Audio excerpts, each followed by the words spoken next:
Hello everyone. Welcome back to our channel MSB trades. Friends, నేను Friday మార్కెట్లో 3 trades provide చేశాను. 3 trades వచ్చేసి Sensex. Bank Nifty అనేది నేను ఇవ్వలేదు. బ్యాంక్ నిఫ్టీ ట్రేడ్స్ ఎందుకు ఇవ్వలేదు అంటే, మీకు నేను ఆల్రెడీ మన ప్రీవియస్ అనాలిసిస్ వీడియోస్లో కూడా చెప్పాను. ఏమని చెప్పాను మీ అందరికీ నేను? సి మార్కెట్లో ఫస్ట్ క్యాండిల్ అనేది మ్యాక్సిమంగా 200 పాయింట్స్ లేకపోతే 300 పాయింట్స్ మ్యాక్సిమం ర్యాలీతో పెరిగితే దాని సెకండ్ హాఫ్ అయినా కానివ్వండి, దాని ఫస్ట్ హాఫ్ అయినా కానివ్వండి, డైరెక్షనల్ సైడ్ వే ఉంటుంది. దీనివల్ల మనకు మార్కెట్లో డిస్టర్బెన్స్ అనేది జరుగుతుంది. Immediate premium adding, immediate premium melting, దాని తర్వాత హై వాలటాలిటీలో మనకు ఇమీడియట్ గా స్టాప్ లాస్ అనేవి హిట్ అయిపోతాయి. సో ఇలాంటి మార్కెట్ ని మనం అవాయిడ్ చేయాలి అని మనము ఆల్రెడీ మాట్లాడుకున్నాము. ఇలా నిన్న కూడా జరిగింది ఫ్రైడే లైవ్ మార్కెట్ లో. సో నేనేం చేశానంటే, నాకు బ్యాంక్ నిఫ్టీ అర్థం కాలేదు, సో నేను స్విచ్ అయిపోతాను. నాకు బ్యాంక్ నిఫ్టీ అర్థం కాకపోతే సెన్సెక్స్ లో స్విచ్ అయిపోతాను. సెన్సెక్స్ లో నాకు అర్థం కాకపోతే నేను మళ్ళీ నిఫ్టీలో స్విచ్ అయిపోతాను. మూడిట్లో నాకు ఆపర్చునిటీ దొరకకపోతే నేను మార్కెట్ లో ట్రేడే చేయను అండ్ ట్రేడ్ ఇవ్వను కూడా. సో నిన్న ఏం జరిగింది, మీరు బ్యాంక్ నిఫ్టీ చూడండి. బ్యాంక్ నిఫ్టీ ఫాల్ అయిపోయిన తర్వాత ఇక్కడ మనకు మూమెంట్ ఇచ్చి ఆ మూమెంట్ కవర్ చేసింది, మళ్ళీ మూమెంట్ ఇచ్చిన మూమెంట్ కవర్ చేసి డైరెక్ట్ ఈ బాక్స్ లోనే ట్రేడ్ చేసింది. కాబట్టి బ్యాంక్ నిఫ్టీలో ప్రాపర్ గా ట్రేడ్ అనేది మనకు దొరకలేదు. బట్ మీరు సెన్సెక్స్ చూడండి, సెన్సెక్స్ లో ఎంత మంచి మూమెంట్ ఉంది. సెన్సెక్స్ లో బయింగ్ వచ్చిన తర్వాత కంప్లీట్ సెల్లింగ్, బయింగ్ వచ్చిన తర్వాత మళ్ళీ మనకు కంప్లీట్ సెల్లింగ్ దీని లోపల చూడడానికి దొరికింది. అండ్ ఇక్కడ సెన్సెక్స్ లో ప్రీమియం మెల్టింగ్ అనేది జరిగింది. సో నేనేం చేశానంటే, మన previous direct breakout level, indirect break down levels ఉన్నాయి కదా, లైక్ ఇక్కడ మీరు అబ్జర్వ్ చేయండి, ఇక్కడ ఈ లెవెల్ అండ్ ఇక్కడ సెన్సెక్స్ లో ఈ లెవెల్ అండ్ దాని తర్వాత ఇక్కడ డైరెక్ట్ లెవెల్, ఈ లెవెల్స్ మీదనే నేను ట్రేడ్ ఇచ్చాను. అండ్ మన ట్రేడ్ టైమింగ్ మీరు చూసుకున్నట్టయితే, సెన్సెక్స్ ఫస్ట్ ట్రేడ్ వచ్చేసి 4:30లో మన ఎంట్రీ, 4:80లో ఎగ్జిట్ చేసాం. ఓకే, ఇక్కడ మన ఎంట్రీ వచ్చేసి 4:20లో, 4:46లో ఇక్కడ ఎగ్జిట్ చేసాం. ఇక్కడ మీరు చూసుకున్నట్టయితే 4:30లో ఎంట్రీ, 4:55లో మనం ఇక్కడ ఎగ్జిట్ చేసాం. So first target achieve, second target achieve, third target achieve. But నేను ఫస్ట్ ట్రేడ్ ఎప్పుడు ఇచ్చాను అది ఇంపార్టెంట్. ఫస్ట్ ట్రేడ్ వచ్చేసి 11:49 అంటే ఎగ్జాక్ట్ గా 11:50కి ఇచ్చాను. 11:50 అంటే ఇక్కడ ఇక్కడ ఇచ్చాను నేను. నేను ఈ మూమెంట్ లో ట్రేడ్ ఇవ్వలేదు. మార్కెట్ డైరెక్ట్ గా పడ్డప్పుడు నేను ట్రేడ్ ఇవ్వలేదు. ఎందుకంటే ఇలాంటి అప్పుడు మనం పర్టికులర్ ఒక్క క్యాండిల్ చూసుకున్నా అది మీదికి వెళ్ళి కిందికి వెళ్ళి, మీదికి వెళ్ళి కిందికి వెళ్ళి, మన డైరెక్షన్ సేమ్ మనం పుట్టే అనుకుంటున్నాం. బట్ ఏంటి అంటే అది మీదికి వెళ్ళి కిందికి వెళ్ళి మీదికి వెళ్ళి దాని తర్వాత సప్లై కిందికి వచ్చేసి దాని డిమాండ్ కిందికి పడిపోయి దాని ఫాల్ అయిపోతే అక్కడ ఏమవుతుంది అంటే, ఫస్ట్ కాల్ వాళ్ళ స్టాప్ లాస్ హిట్ అవుతుంది. దాని తర్వాత పుట్టు హోల్డ్ చేసుకున్నారు కదా, అది మీదికి వెళ్ళి మళ్ళీ కిందికి వచ్చి క్లోజ్ అయ్యే వరకు పుట్టు వాళ్ళ కూడా స్టాప్ లాస్ హిట్ అవుతుంది. సో అలా మనం రిస్క్ లో ట్రేడ్ చేయొద్దు కాబట్టి నేను ట్రేడ్ ప్రొవైడ్ చేయలేదు. నేను సెకండ్ హాఫ్ స్టార్ట్ అయ్యే ఒక 25 మినిట్స్ ముందే నేను ట్రేడ్స్ అనేవి ప్రొవైడ్ చేశాను. సేఫ్ గా మనం ప్రాఫిట్ కూడా అయిపోయింది. ఓకే, సో ఇది ప్రీవియస్ అనాలిసిస్. ఇప్పుడు వచ్చేసి మండే అనాలిసిస్ మనం చూద్దాం. ఫ్రైడే అయితే ఓకే, చలో డన్, సెన్సెక్స్ లో ప్రాఫిట్ బుకింగ్, అన్ని 3 ట్రేడ్స్ సెన్సెక్స్.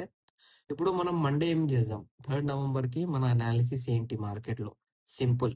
మీరు ఇక్కడ అబ్జర్వ్ ఏం చేయాలి అంటే, నేను ఆల్రెడీ చెప్పాను, మార్కెట్ లో ట్రేడ్ చేసే ముందు కంప్లీట్ గా ఫోకస్డ్ ఉండాలి. మనం ఏ టెన్షన్ అనేది పెట్టుకోవద్దు. ఎస్టర్డే ఏం జరిగిందో మనకు అవసరం లేదు. ఎస్టర్డే ప్రాఫిట్ జరిగినా మనకు అవసరం లేదు, ఎస్టర్డే లాస్ జరిగినా అవసరం లేదు, మనం ఎస్టర్డే ట్రేడ్ చేయలేదు, ఇవాళ ట్రేడ్ చేయాలన్నా కూడా ప్రాబ్లం లేదు. బట్ ఇవాళ ఏంటి అంటే, ఇవాళ ఏం చేయాలి అది మైండ్ లో ఉండాలి మనకు. ఓకే, సో ఎస్టర్డే లాస్ అయితే దాన్ని రికవర్ చేయాలని ఒక మైండ్ సెట్ ఉంటుంది. ఎస్టర్డే ప్రాఫిట్ అయితే ఇవాళ వచ్చిన ప్రాఫిట్ పోయినా పర్వాలేదు, నిన్న వచ్చిన ప్రాఫిట్ పోయినా పర్వాలేదు, కానీ ఇవాళ లాస్ కాకూడదని అదొక మైండ్ సెట్ ఉంటుంది. ఇప్పుడు నిన్న ట్రేడ్ చేయలేదు, ఇవాళ ఎలా అయినా ట్రేడ్ చేయాలి అన్నట్టు ఆ మైండ్ సెట్ వేరే ఉంటుంది. కాబట్టి మనం ప్రీవియస్ డే పాస్ట్ అనేది పాస్ట్ లోనే వదిలేయాలండి. అది పెట్టుకొని ఇంట్రాడే చేద్దాము, ఇవాళ ప్రాఫిట్ తీద్దాము అంటే ఆ రోజు 100% లాస్ అవుతుంది. దానివల్ల ఇంకా మీరు డిప్రెషన్ లోకి వెళ్ళిపోతారు. సో మీరు ఏం చేయండి, సింపుల్ ఫోకస్ గా ఉండండి మార్కెట్ లో. నిన్న ఏం జరిగిందో మనకు అవసరం లేదు, ఇవాళ ఏంటి అది ఇంపార్టెంట్. ఓకే, సో ఇప్పుడు మనం అబ్జర్వ్ చేసుకున్నట్టయితే మన దగ్గర వచ్చేసి ఒక డైరెక్ట్ బ్రేక్అవుట్ లెవెల్ ఉంది. ఓకే, ఇక్కడ ఈ డైరెక్ట్ బ్రేక్అవుట్ లెవెల్ అనేది మన క్లోజింగ్ కి దగ్గరలో ఉంది.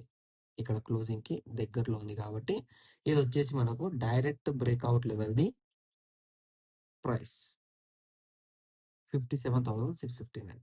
సెకండ్ వచ్చేసి మన దగ్గర ఇండైరెక్ట్ బ్రేక్ డౌన్ లెవెల్ ఉంది, which is act as direct breakout level.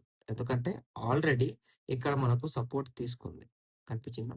Support తీసుకుంది అంటే it is also important level. And మీరు ఇక్కడ అబ్జర్వ్ చేసినట్టే ఈ బ్రేక్అవుట్ లెవెల్, ఈ ఇండైరెక్ట్ బ్రేక్ డౌన్ లెవెల్ అనేది కరెక్ట్ ప్రాపర్ గా మ్యాచ్ అయ్యాయి. అంటే it is a strong support level for bank Nifty. And bank Nifty ఈ లెవెల్ అనేది డైరెక్ట్ గా రెడ్ సాలిడ్ క్యాండిల్ తో, అబ్జర్వ్ చేయండి మీరు, రెడ్ సాలిడ్ క్యాండిల్ తో ఇలా బ్రేక్ చేస్తేనే మార్కెట్ లో సెల్లింగ్ అనేది ఫర్దర్ గా కంటిన్యూ అవుతుంది. లేకపోతే బయింగ్ వెళ్ళాలన్నా మనకు ఈ లెవెల్, రైట్? ఇది వచ్చేసి మనకు బ్యాంక్ నిఫ్టీ లెవెల్.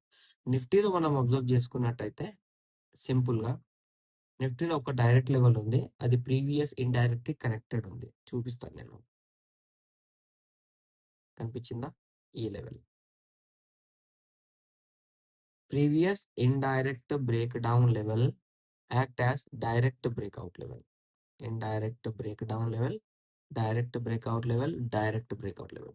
రేపు ఎప్పుడైనా మన బ్యాంక్ నిఫ్టీ వచ్చేసి ఈ లెవెల్ కదా, ఈ లెవెల్ తో పాటు నిఫ్టీ కూడా మనకు ఈ లెవెల్ దగ్గర ఎక్కడైనా ఇలా రెడ్ సాలిడ్ క్యాండిల్ తో బ్రేక్ చేసింది అంటే సెల్లింగ్ అనేది కంటిన్యూ. మార్కెట్ ని మండే అవాయిడ్ చేయడం సాధ్యం, కంపల్సరీ. సాధ్యం కాదు, కంపల్సరీ. ఓకే. ఇప్పుడు సేమ్ అలాగే మనం సెన్సెక్స్ లో కూడా తీసుకున్నట్టయితే సెన్సెక్స్ లో కూడా same values, previous indirect break down level act as direct breakout level. So Sensex లో కూడా మనము సెల్లింగ్ కి ఆలోచించాలి అంటే ఆల్రెడీ ఇది ఇండికేషన్ ఇచ్చేసింది. ఇప్పుడు మనకేం కావాలి? Retest reversal. సో సెన్సెక్స్ పైకి వెళ్ళాలి అంటే 84,097 దగ్గర అయినా కానివ్వండి, 84,002 దగ్గర కానివ్వండి, మినిమం ఒక్క సాలిడ్ గ్రీన్ క్యాండిల్ ఇలా క్లోజింగ్ ఇవ్వాలి. ఇలా క్లోజింగ్ ఇస్తేనే బయింగ్ కంటిన్యూ. ఇలా క్లోజింగ్ ఇవ్వలేదు, ఇక్కడ రీటెస్ట్ రివర్సల్ చేసేసింది అంటే సెల్లింగ్ అనేది కంటిన్యూస్ గా ఫర్దర్ కంటిన్యూ అవుతుంది. బ్యాంక్ నిఫ్టీ కూడా సపోర్ట్ చేస్తుంది, నిఫ్టీ 50 కూడా సపోర్ట్ చేస్తుంది. సో ఇలా ఉంటేనే మండే మార్కెట్ లో మీరు కాల్ అయినా చెయ్యి అయినా ఏదైనా పెట్టండి. ఇలా మార్కెట్ లేదు, అబ్జర్వ్ అవుతలేదు, మార్కెట్ బయింగ్ లో వెళ్తుందంటే ఆ డిఫరెంట్ అనాలిసిస్ అనేది మార్నింగ్ టైం నేను ప్రీ మార్కెట్ అనాలిసిస్ లో ఇలా ప్రొవైడ్ చేస్తాను.